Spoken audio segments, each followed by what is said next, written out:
Salut à tous, c'est Dorian du Chicken Garage. Encore une nouvelle vidéo sur la S13. Donc ces derniers temps on a beaucoup charbonné, on y est tous les week-ends. Moi j'y suis le vendredi, samedi et très souvent le dimanche. Donc comment vous dire que ça charbonne sec. En fait on a beaucoup avancé du coup pendant ces derniers temps. On a fait l'eau, donc ça y est, l'eau est finie. On a fait l'huile, du coup c'était fini. On a fait l'électricité, on a repris toute l'électricité, donc suppression de tout ce qui est ABS, suppression de tout ce qui est la phare. La glace. Ouais, la phare aussi. La phare. Oui, la phare, la glace, donc voilà, il y a tout un ensemble, donc tout ça on a tout viré, on a vraiment simplifié au maximum, repris les boîtes à fusibles, parce que du coup on est passé de 5 fusibles côté droit à un seul fusible, donc ouais, on a vraiment énormément simplifié. En plus de ça, électricité moteur, donc ça y est, tout est raccordé dans la B moteur, tout est raccordé dans l'habitacle, et le petit reveal, on va faire même maintenant je pense, une cache culbuteur. Donc ça y est, on a fait peindre du coup par un peintre professionnel, mon daron. Peintre professionnel reconnu dans l'Ardèche. Dans sa rue quoi. Vraiment dans sa rue, il n'y a que lui.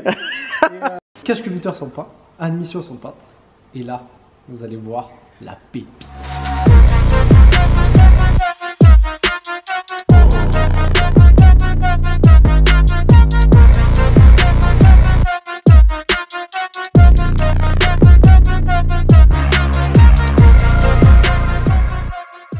Du coup, comme vous avez pu le voir dans les magnifiques plans, c'est une dinguerie. Donc en gros, pour l'explication, déjà pourquoi noir? En fait, moi déjà, toute la baie moteur elle est rouge, tout ce qui est autour était noir. En fait, je voulais vraiment qu'il n'y ait pas de couleur, je veux pas de bleu, pas de rouge sur les bobines, etc. Donc c'est pour ça que j'ai pris des bobines Aventador et pas d'Audi R8. Pour le choix de la couleur, c'est uniquement ça. Parce que c'est les mêmes au final, la même ref.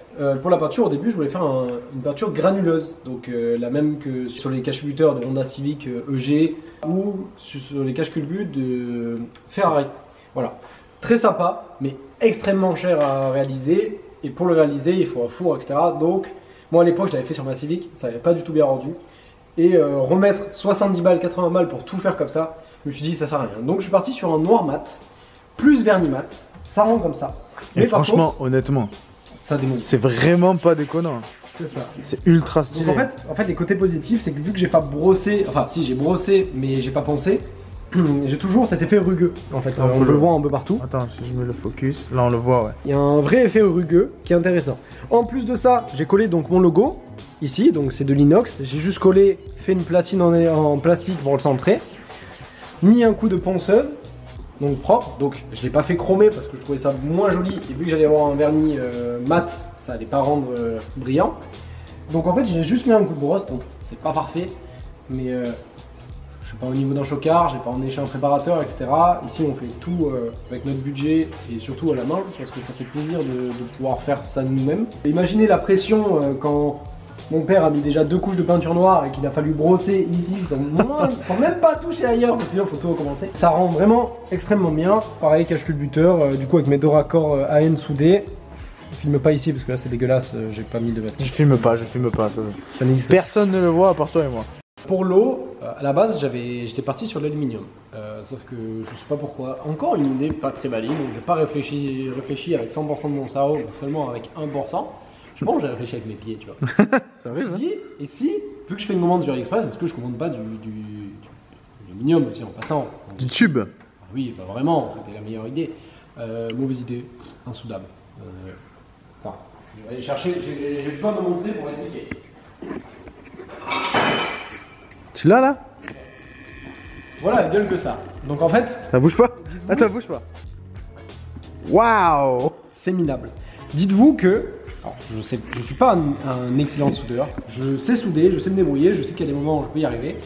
Mais là, pour vous dire, niveau préparation, j'ai tout brossé, tout nettoyé, tout ça. Enfin bref, impossible à souder. De l'aluminium chinois, je pense que il doit pas avoir la même teneur d'aluminium, d'autres métaux, enfin tout ça, il y a tout un équilibre à avoir. Et c'est pour ça qu'il y a des certifications. Après vérification, en fait, il n'y a pas de certification sur cela, ce qui est pas un hasard. Donc au final, j'ai passé une demi-journée à souder ça, c'était une misère. Et en fait, bah, comme vous voyez, je ne peux pas monter ça, c'est vraiment dégueulasse. Donc, ça... Poubelle. Ça dégage. Donc, ce que j'ai fait, c'est que j'ai acheté de l'inox. Parce que je sais que l'inox, ça marche très bien, je sais le souder. Donc s'il a fallu raccorder l'entrée là-haut, donc en fait j'ai juste fait avec 2 coudes un petit S. Tout à fait, Baïonnette. une baïonnette, frérot. Ici, petit coude à 45. On descend. Comme ça, je me repique ici. Et là, en fait, j'ai juste mis 2 coudes et je me suis repêché en bas. Côté positif de l'inox, c'est que niveau chaleur, ça bougera pas. C'est un peu épais, donc ce sera moins chaud que l'aluminium. Deuxième côté positif, moi, pour ma part, c'est soudé. Parce que je sais que c'est plus joli, plus sympa à souder et ce sera moins choquant. Et par contre, il y a un défaut, c'est le poids. Et je vais être honnête, moi ma caisse, je l'ai pas fait pour gagner du poids. Si je voulais vraiment gagner du poids, c'est pas la même chose, je l'aurais pas fait comme ça. Donc ça on ira parle très bien, ce sera très joli.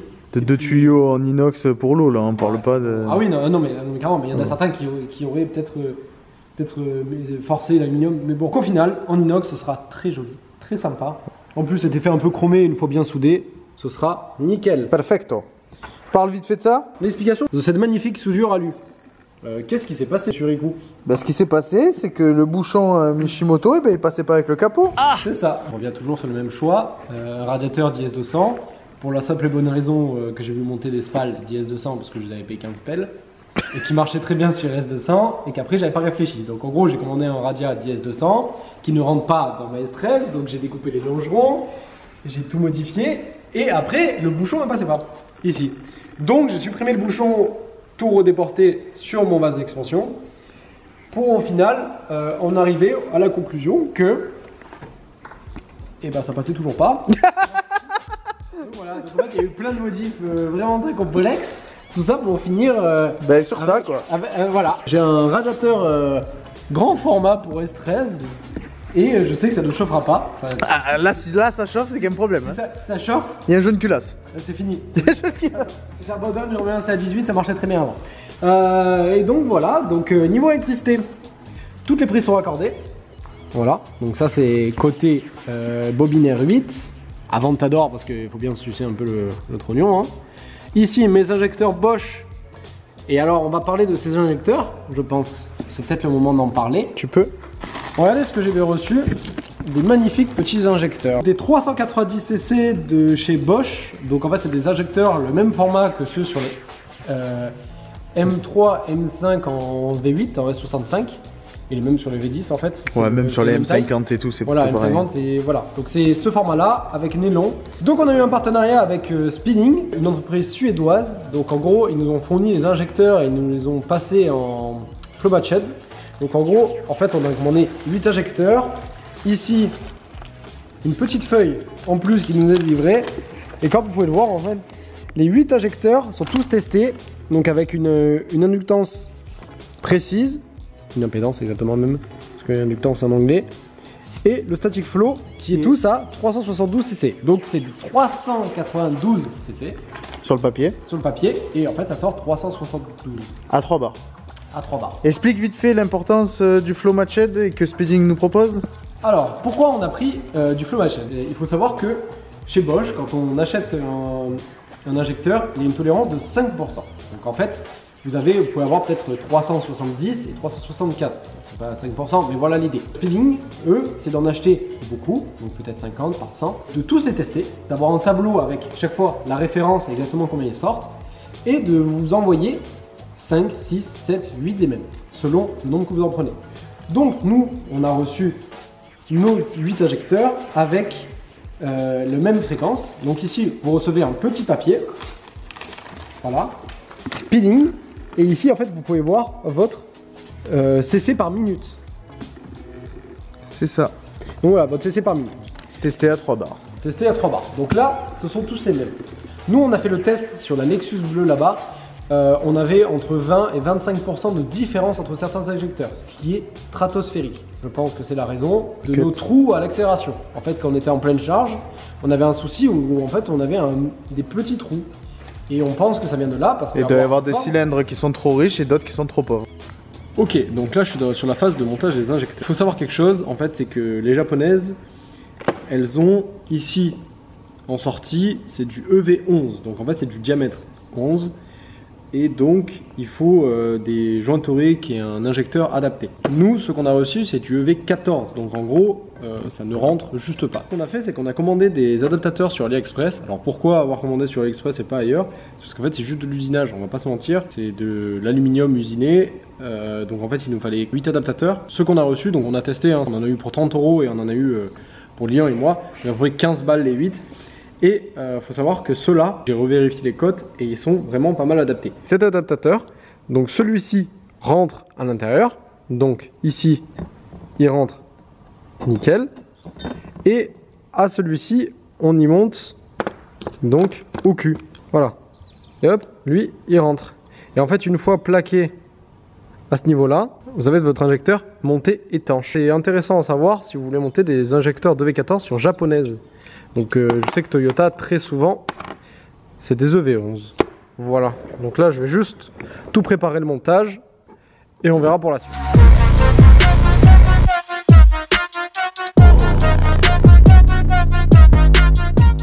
Pour un UZ, deuxième chose à faire, ici vous pouvez voir qu'il y a un joint torique et une bague plastique. En fait, cette bague et ce joint torique, si on les laisse, on est trop long et l'étanchéité va se faire ici.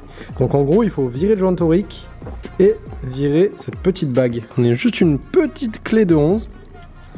Vous la glissez dedans. Vous forcez un petit peu. Et voilà. Et la bague, en fait, elle vient toute seule. Tchou. Et voilà. Et une fois que vous avez viré la bague, en fait, vous avez pile un petit épaulement ici. Et c'est pour le joint d'origine. Les injecteurs sont posés. Ça y est. Tout est vissé. Hop. Regardez. C'est important, un injecteur, il doit pouvoir bouger un petit peu. Sous la contrainte, mais il doit bouger quand même un petit peu. Donc là, il reste plus qu'à pin toutes les prises. Enfin, même pas pin toutes les prises. Juste arriver et mettre toutes les prises. Regardez. Hop. On arrive. Le petit clac qui fait plaisir. Voilà. Donc tout ça, c'est le faisceau. Lui, il va là. Regardez, hop. Elle qui fit tellement bien qu'elle a peut-être pas besoin de trucs. Et voilà. Voilà les gars, on a fait et mis en place le faisceau électrique de la S13 à Dorian. Là, on peut le voir en place. Je te laisse avancer, mon cher ami. Très très beau faisceau. Du coup voilà, donc un faisceau sur mesure qu'on a acheté chez FMIC, notre partenaire. Donc sur le CU Master classique. Et donc voilà, on a utilisé de la gaine tressée et beaucoup de gaine thermo. Et on s'est surtout creusé la tête avec Dorian. Et je vais vous montrer de suite le charabia qu'il y a au mur. Le chinois même, on peut le dire. On est parti d'une bobine de fil en fait. En fait voilà, ça c'est exactement ce qu'on a utilisé. Là en fait c'est notre fiche de conduite pour créer le faisceau sur la voiture à mon cousin. Et du coup là on voit tout. Donc c'est ce qu'on s'est servi, hein. Il ne faut pas prendre ça comme exemple du tout. Mais là on voit donc notre premier relais, notre deuxième relais, le troisième relais, le quatrième, la connexion de la direction assistée, la connexion de la somme lambda, chaque information en entrée et en sortie, et avec à chaque fois chaque fil. Voilà, donc là on voyait que par exemple pour le capteur flex fuel par exemple, on le raccordait sur le cam 2, donc ça c'était sur le côté ECU, et donc cam 2 c'est le B6. Ensuite, il nous fallait donc le fil B6, un fil P18 et un fil G18. Voilà, donc ça c'était sûrement, je dirais peut-être une bêtise, mais je pense que B18 c'était sensor ground, plus 12 c'était le G18 c'était le plus 12 et B6 c'est l'information par exemple. Et donc voilà, et à chaque fois on a fait ça pour tout le faisceau. Ça permet surtout de rien oublier dès le début. Ouais, exactement, parce que ça il faut le faire au fur et à mesure, mais avant de se lancer, il faut savoir exactement qu'est-ce qu'on va faire sur un faisceau électrique. Et honnêtement, c'est assez casse-tête, il faut beaucoup se renseigner, mais tout est faisable avec de l'envie et apprentissage. C'est exact. Tout à fait. Du coup, voilà, donc vous avez vu les petits plans en même temps que je discutais avec vous, comment on a fait ça, et ça donne ce que ça donne. Et donc, naturellement, va venir quoi? Après ce petit court passage, il va venir le temps du premier démarrage. C'est vrai, mais avant ça, on va peut-être montrer aussi que l'alternateur de BMW est en place. Ouais. Allez, c'est parti. La dernière fois, on l'a montré l'alternateur, mais de mémoire, il n'était pas monté encore. Ouais, je sais même plus moi. Donc là, on a l'alternateur de BMW. Je ne sais même plus le modèle, mais il sera marqué là. Vraiment des youtubeurs là. Il est marqué. C'est marqué. Ok, c'est bon. Donc là, c'est un alternateur de BMW, on ne sait pas. Qui est monté. Donc Dorian a créé une cale d'adaptation pour le MZ. Et C'était pas super facile parce qu'il a fallu aligner les courroies. Et il a aussi créé un tendeur de courroies d'accessoires parce que du coup sur l'UZ d'origine il y a la pompe de direction assistée. Il y a également une pompe de ventilateur hydraulique sur certaines versions d'un UZ. Et il y a aussi la climatisation. Et vu que tout ça c'est supprimé, qu'il n'y a plus que l'alternateur, il fallait bien un système pour pouvoir enfiler la courroie et l'attendre. Et c'est super, super quoi. Là on a un montage qui est aligné. Et juste pour faire un petit rappel, il a monté un alternateur plus gros parce que celui-là d'origine du UZ n'allait sûrement pas suffire à recharger la batterie. Ouais, bah c'était surtout... en fait les alternateurs Toyota, en règle générale, que ce soit sur les moteurs JZ ou UZ, sont déjà assez rares et assez chers et assez peu fiables. Ce qui fait un triangle à changer, quoi. Là, cet alternateur de BMW, tout le monde va comprendre que c'est beaucoup plus facile à trouver. Donc c'est une modification intelligente. Qui plus est, c'est un alternateur qui est plus puissant. Et vu qu'il a monté une pompe de DA électrique qui va tirer énormément d'ampérage, c'était la solution appropriée. Et de plus, comme il a fait pour son moteur, évidemment, le kit sera disponible sur son Insta, si ça vous intéresse. Rico Racing. Et oui les gars, évidemment, le pro du UZ, c'est marqué juste là. Le double R, oh il est sale. Qu'est-ce qu'il nous reste à faire pour ce week-end? Eh ben samedi, on va tester de démarrer. Et puis si on est bon, ça démarre. Et si on est mauvais? Si on est mauvais, pardon. Ouais. Bon, on fera quand même démarrer, de suite. Allez, à bientôt. Ciao les gars. Non, faut pas dire ciao, ils sont encore dans la vidéo. Bah pour eux, c'est à de suite. Ah, de suite. Allez, ciao. Ciao. On est vendredi 3 novembre et aujourd'hui ça risque peut-être d'être un jour un peu spécial. Pourquoi? Ben, je vais vous expliquer très vite. Ici vous voyez il y a un magnifique bloc tout remonté. Donc ici on a mis juste un papillon temporaire. Tout est branché, on a fait le test de l'essence. Donc ici on aurait bien monté à 4 bars. Aucune fuite. Enfin il y a eu 2 fuites. Mais c'est parce que j'avais pas serré les raccords comme un yaï. Faut l'avouer. Mon radiateur d'huile est rempli. Mon petit filtre à huile est rempli aussi. Et là, on va juste mettre un peu de miel dans cette auto. Tout ça pour peut-être mettre un tour de clé, juste pour voir ce qui se passe. T'en penses quoi? Juste pour voir, non? C'est pas moi qui pète, c'est le moteur. Petite 5W40, efficace. Hein.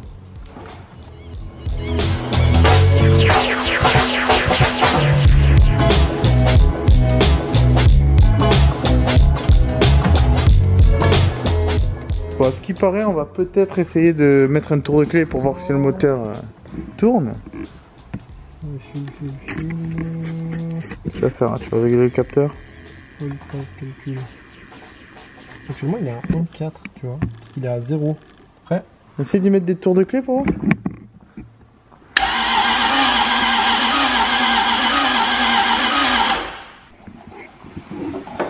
C'est de la gueudon, c'est le fan. Et ouais. Première S13 à rouler au Ricard, quoi. Putain, ça serait bien. Hein. Bon, là, tu mets de l'éthanol tout neuf, et après, on fait quoi là? Après, on va juste faire une adaptation parce qu'on n'a pas l'outil. Normalement, il y a un outil en fait, pour pouvoir tester pour caler l'allumage. Donc là, Lilian, il a enlevé le fusible qui est là, donc le fusible d'essence. Et on va juste déjà caler l'allumage, voir s'il est bon. Une fois qu'il est calé, bah, le fusible, tu le remets. Et normalement, là, on voit sur l'écran du garage. Là, on est sur le software CE Master. Et on a tout testé, les étincelles des bobines et si les injecteurs claquent bien. Et ben, figurez-vous que notre faisceau moteur fonctionne. Tous les capteurs fonctionnent. Le seul truc qu'on n'a pas encore, c'est le papillon. Donc ça, en fait, on a mis un papillon d'origine, juste pour pouvoir fermer l'admission. Et là, on a mis le TPS qui sera le futur. Donc en fait, c'est pas le même que celui de Toyota, là, on voit. Ça, c'est un TPS, un Throttle Position Sensor de BMW. Et ça ira avec le papillon qu'il y avait sur ma IS200 bleue. Et du coup, là, en fait, lui, on l'a mis à 0% et lui, il est fermé. Comme ça, au moins, on va essayer de démarrer juste avec le régulateur ralenti. Ça, pareil, c'est un régulateur ralenti de BMW qui est réglé en PWM. Voilà. Donc là, on a dû mettre 2 diodes à l'intérieur du câblage pour pas qu'on ait des retours d'intensité électrique. Enfin bref, un petit peu compliqué. Allez, on va tester ça. J'entends du bruit. Oh! Oh le postier! Si le PWM il est bien réglé et que le calage est bon 10 degrés, normalement elle pète. Normalement. De toute façon, tu peux pas accélérer, il est sur 0. Je vais jamais autant trembler de ma vie. D'accord? Vas-y, on va voir, on va tester. Si elle démarre, c'est-à-dire qu'on a réussi tout ce qu'on a entrepris, ouais. Vas-y, on va voir. Hein.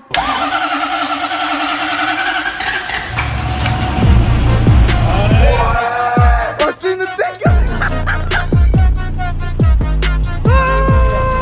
Oh, premier coup, hein. Premier coup de clé. Elle démarre!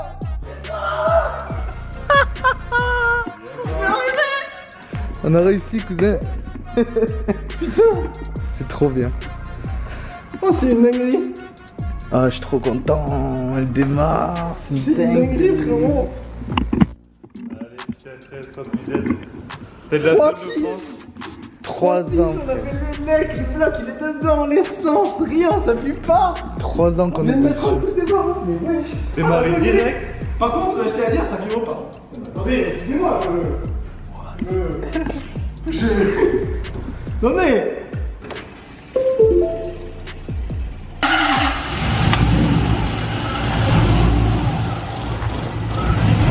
C'est un réglage. Il a de l'air, hein.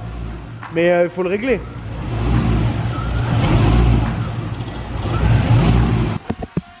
Oh là là. Elle démarre. Trop simple en fait. C'est facile, c'est facile. Et de ma mère, c'est simple. C'est facile. C'est bon. Elle a démarré. C'est bon, c'est simple. Bon, bah, du coup, abonnez-vous. Hein. Abonnez-vous, les gars. Prochaine vidéo. Elle roule la prochaine vidéo. Prochaine vidéo. Prochaine vidéo, elle est sur ses roues, elle roule. Et d'ailleurs, une indication sur les prochaines roues. Rapidement, japonais, très peu d'exemplaires, très fat, 3 pièces, Et qui vient de très loin. et qui vient de très loin. Les gars, abonnez-vous. Ciao. Regarde. Ah ouais.